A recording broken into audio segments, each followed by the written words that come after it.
hacker is a very small word, but its significance and importance are immense.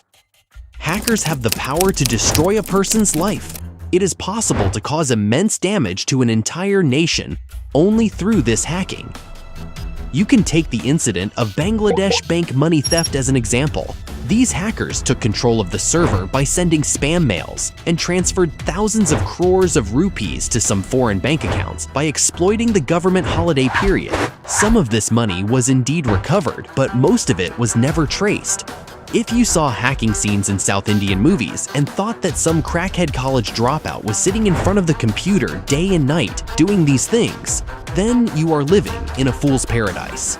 Yes, it is not that such hackers do not exist. The number of independent hackers is also not less in the world, but hacking has become an industry all over the world. Those who have established the reign of dross as hackers have become the name of fear, personified to various organizations. Most of them have state support behind them, and Russia tops the list of countries in the world in June 2021, in Geneva, Switzerland. Russia's relationship with America has always been strained. It's even worse with Democrats. But after breaking the wall of distance, Biden offered Putin something. He said that even though the relationship between the two countries is bad, important infrastructure and institutions should be kept out of violence. That is, if Russia and America get involved in a war, then they should not have the hackers of one country attack the Federal Reserve Bank, stock market, or traffic and health systems in the other country. Biden coldly threatened that America will not remain silent if something like this happens. Putin, however, did not accept Biden's request. He didn't even care about his threats. But one thing that is clear from the whole discussion is that America is also concerned about the rampage of Russian hackers. A month after the meeting between Biden and Putin, the websites of some important organizations serving the American government were hacked. This supply chain hacking was just one of a series of major cyber attacks on US companies. Ransomware was used to attack clients of an IT service provider. Initial indications indicate that the data of hundreds of commercial organizations was compromised in this attack. These hacker attacks were different in terms of tactics, but there was one important similarity between each of them. When looking for the source of each attack, it stops at Russia. Russia-based cybercrime syndicate Revil claimed responsibility for the attack, and the hackers demanded $70 million to recover data from affected businesses. In May last year, Russian hackers attacked one of the largest oil supply lines in the United States. 45% of the total oil supplied to the eastern part of the country depends on this company's pipeline. In order to prevent data theft, the United States closed the 5,500-mile-long line that supplies 45% of the oil going to the East Coast.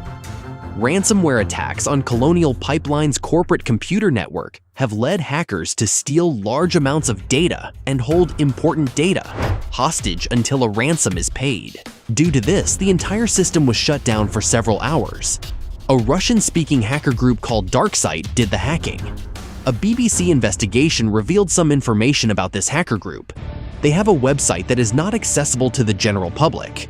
This site on the dark web is run by a dark site like a business. Dark sites hang notices on an organization's website after a cyber attack. They also sent an information pack to the people of the affected institutions. That pack contains a list from which it is possible to know which types of files have been stolen and encrypted. They are hosted on some site and will be leaked if the ransom is not paid. Dark sites operate just like commercial establishments. They are creating the necessary tools to steal and encrypt data. If anyone wants to join them, they are also provided with training.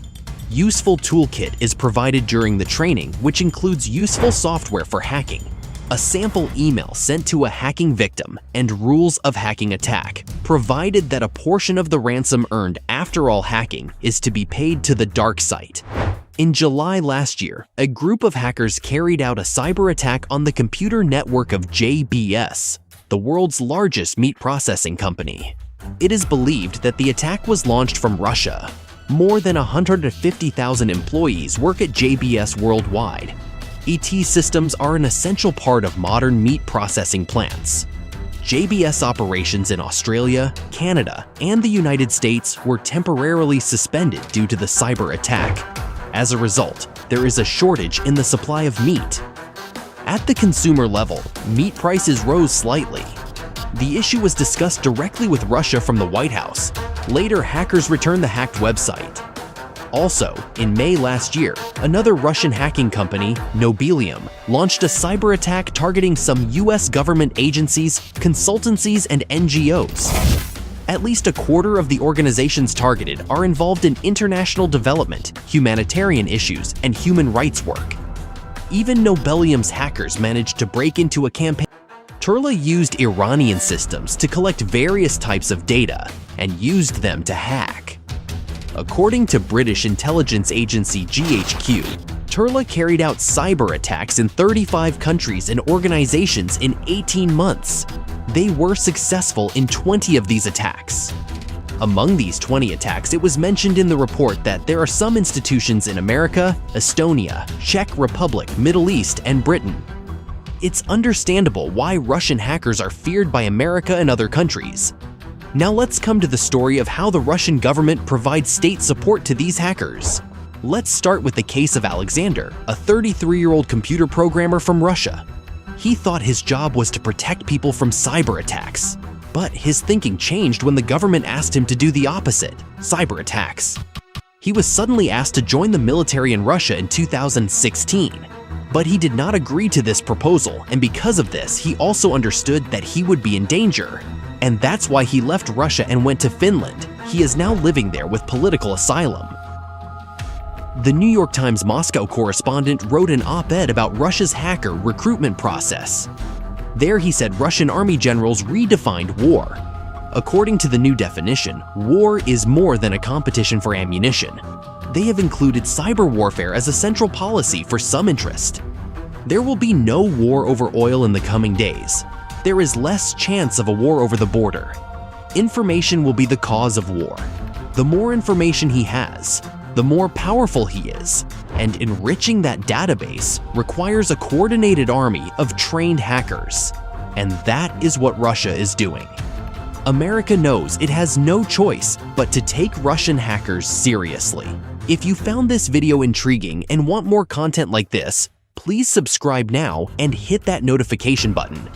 How Russian university students are forced to serve in the armed forces. Among them who want to do desk jobs are usually designated in the science quadrant. Russia has created a hacking unit in its military by recruiting grassroots hacking talent.